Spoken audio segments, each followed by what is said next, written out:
नमस्कार। आज हमारा चर्चा का विषय है गुरु शिष्य संबंध, जिसको आधुनिक संप्रदाय में शिक्षक छात्र संबंध भी कहा जाता है। यह संबंध प्रकृति की दृष्टि से अन्य सभी सामाजिक संबंधों की तरह एक सामाजिक संबंध ही है। जिसे पिता पुत्र का एक संबंध होता है, इस तरह से गुरु शिष्य का भी एक संबंध है। और इस संबंध का व्याकरण, इस संबंध की मूलभूत संरचना भी जटिल है समझना।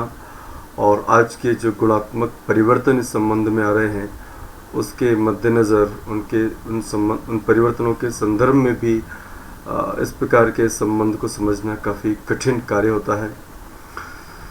और ये संबंध मानवीय व्यवहारों का सेतु है, और ये संबंध सिर्फ व्यवहारों का सेतु ना होकर शिक्षा का भी सेतु होता है। सामाजिक संबंध है क्योंकि समाज की जो मूल प्रकृति है सामाजिक संबंधों अंतःक्रियाओं का जाल। तो इस गुरु शिष्य संबंध में भी बहुत सारी विशिष्ट सामाजिक अंतःक्रियाएं होती हैं, और उन समूह को उन सारी अंतःक्रियाओं को हम कलेक्टिवली एक संकलनात्मक दृष्टि से संबंध कहते हैं। संबंधों का जाल है, लेकिन ये ऐसा संबंध है जो सेतु की तरह कार्य करता है। ये सेतु है संवाद का, संप्रेषण का, विचारों का, भावों का, अभिमतों का, सहमतियों का, असहमतियों का। और इन सारी जो मनोदशाएं हैं, ये सारी जो मानवीय प्रकृतियां हैं, मानवीय व्यवहार हैं, उनकी अभिव्यक्ति का। तो इस संबंध में सिर्फ एक तरफा या एक मार्गीय संप्रेषण नहीं होता। इस संबंध में दो तरफा और द्विमार्गीय संप्रेषण होता है। वो ऐसे कि सिर्फ अध्यापक ही नहीं है जो प्रश्नोत्तर या व्याख्या या अन्य प्रकार की विधि को अपनाकर जो उसके विचार हैं उसको संप्रेषित करता है। विद्यार्थी भी अपने विचारों, अपने भावों, पसंद नापसंद, शंका, संशय, विपर्य, जो भी संज्ञानात्मक दृष्टि से सीखने की बाधा है, किसी भी विषय को समझने में जो भी कठिनता है, उसको संप्रेषित करना अनौपचारिक रूप से कक्षा शिक्षण में इस संबंध के माध्यम से ही हो पाता है। इसका मूल आधार आवश्यकता है, प्रयोजन है, पारस्परिकता और पारस्परिक अवबोध इसका मूल तत्व है।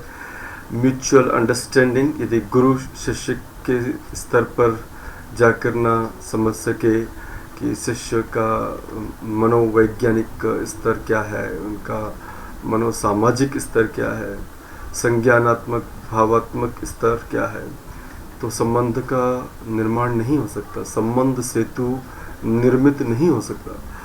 अवबोध, अंडरस्टैंडिंग इस संबंध का सबसे मूलभूत तत्व है। और ये कह सकते हैं एक सिंगल पिलर ब्रिज है। एक बहुत सारे ब्रिज ऐसे होते हैं जिनमें एक ही पिलर होता है। तो एक कह सकते हैं कि एक ऐसा सेतु है जिसमें अगर हम कहें कि एक ही पिलर पर्याप्त है, तो वो पिलर, वो स्तंभ है अवबोध, समझ, आपसी समझ, म्यूचुअल अंडरस्टैंडिंग, पारस्परिक अवबोध। तो सामाजिक संबंध जो है वह कुछ विशेष प्रकार के धारणाओं पर निर्मित होते हैं। इन धारणाओं के बारे में जय कृष्णमूर्ति ने अपनी किताब में कहा है। समय का अभाव है, इसलिए मैं थोड़ा सा संक्षिप्त में इस विषय को ले रहा हूँ। गुरु के विषय में हम सब लोग जानते हैं, बड़ा आध्यात्मिक और आदर्शवादी ध्वनि इस शब्द में हमको मिलती है। और इस शब्द का अर्थ है ऐसा व्यक्ति जो हमारे अज्ञान रूपी अंधकार की जो निवृत्ति करता है, हमारे अज्ञान, हमारी अविद्या का जो परिहार करता है, ऐसा व्यक्ति गुरु है। आध्यात्मिक इसलिए है कि आध्यात्मिक दृष्टि से देखा जाए तो गुरु वह है जो हमें त्रिताप से मुक्ति दिलाता है, आध्यात्मिक, आधि दैविक और आधि भौतिक। गुरु ऐसा है जो प्रशांत चित्त होता है और एक इस मनोदशा पर अपना जीवन जीता है कि कैसे वह एक एक शिक्षा जिसे बोल सकते हैं, अगर हम आध्यात्मिक दृष्टि से देखें कि प्रवचन कैसे वह शिक्षा का संप्रेषण करता है और कैसे वह किन तरीकों से, किन विषय वस्तुओं को लेकर, किन तर्कों और किन अनुमानों, किन अन्य प्रकार की संज्ञानात्मक या ज्ञान मीमांसात्मक विधियों से, ज्ञान मीमांसात्मक एक तरीके से कह सकते हैं कि साधनों से वह अज्ञान की निवृत्ति करने वाला एक महत्वपूर्ण व्यक्ति होता है। शिष्य के बारे में कहा जाता है कि वह व्याकरण, हम भारतीय लोग हमेशा व्याकरण की दृष्टि से चिंतन करते हैं कि शब्द का निर्माण कैसे हुआ। शिष्य अर्थात जिस पर शासन किया जा सके, शासन अर्थात जिसको बताया जा सके, जिसका मार्गदर्शन किया जा सके, जिसको समझाया जा सके, जिसके प्रति गुरु अपनी करुणा, अपनी दया, अपना उपकार प्रदर्शित कर सके, और शिष्य जो गुरु के इस प्रकार के व्यवहारों का सही तरीके से अवबोध करके उसका मूल्यांकन कर सके, उसको स्वीकार कर सके, उसके स्तर को, उसकी गंभीरता को अनुभव कर सके। ऐसा व्यक्ति ही शिष्य है जो ये समझता है कि गुरु का क्या समर्पण है, गुरु का क्या बलिदान है, गुरु की क्या दृष्टि है, गुरु मुझे कहाँ ले जाना चाहते हैं, गुरु की दृष्टि में मैं क्या हूँ और मुझे कैसा होना चाहिए। जो ये समझ सके, ऐसा लगता है कि वही व्यक्ति शिष्य इस संज्ञा को धारण कर सकता है। फिर प्राचीन काल में देखा जाए तो गुरु के जो भी एक जो परिसर हुआ करता था, गुरु का जो भी एक स्थान हुआ करता था, जिसको हम आश्रम कह सकते हैं, गुरुकुल कह सकते हैं, उसमें जो वास करता है ऐसा व्यक्ति शिष्य है, जो गुरु को सिर्फ औपचारिक रूप से नहीं, अनौपचारिक रूप से भी हमेशा ऑब्जर्व करता है, अवलोकन करता है, बिना कहे, बिना बोले, कभी कभी मात्र प्रेक्षण से, ऑब्जर्वेशन से जो गुरु से बहुत कुछ सीखता है, अनौपचारिक संबंधों को सीखता है, अपने जीवन का एक बहुत ही गहन रूपांतरण जो करता है, वह शिष्य है। और जो किसी भी साधन के द्वारा, जिसका एकमात्र उद्देश्य है कि शिक्षा को कैसे प्राप्त किया जा सकता है, वह व्यक्ति शिष्य है। संबंध सन्निहिता है, संधि है। संबंध वह एक कड़ी है, संबंध वह एक पदार्थ है। अगर मैं एक मूर्त दृष्टि से बात करूं, एक ग्लू की तरह है, जो एक पदार्थ होता है जो दो पदार्थों को चिपकाता है, जोड़ता है, वह संबंध ही है। गुरु और शिष्य के संबंध, गुरु और शिष्य दो अलग अलग वस्तु स्थितियाँ हैं। गुरु एक अलग अलग, अगर मैं कहूँ तो प्राणी हैं, अलग अलग व्यक्ति हैं, लेकिन उन दोनों के बीच में एक संबंध यदि ना हो तो गुरु जो कुछ परिवर्तन लाना चाहता है वो परिवर्तन शिष्य में नहीं आ सकता, और शिष्य भी जो परिवर्तन अपने अंदर चाहता है वो परिवर्तन नहीं आ सकता। इसलिए गुरु शिष्य दोनों के बीच में एक संबंध है, उसका होना बहुत ज़रूरी है।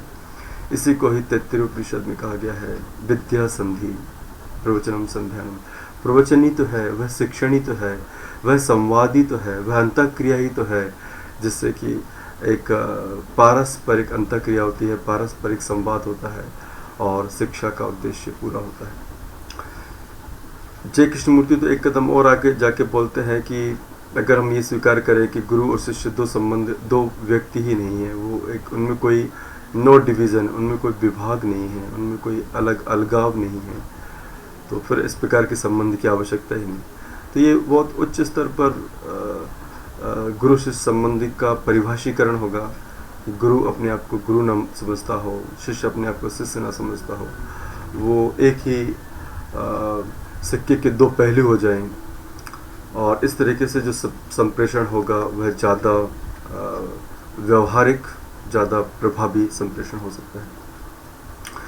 इस संबंध में, गुरु शिष्य के संबंध के विषय में, संबंध के संबंध में मैं इतना ही कह सकता हूँ कि ये संबंध आज सबसे ज़्यादा नकारात्मक स्थिति में पहुँच गया है, और इसका यही वो कारण है कि जिससे शिक्षा अपने उद्देश्य को प्राप्त नहीं कर पा रही है।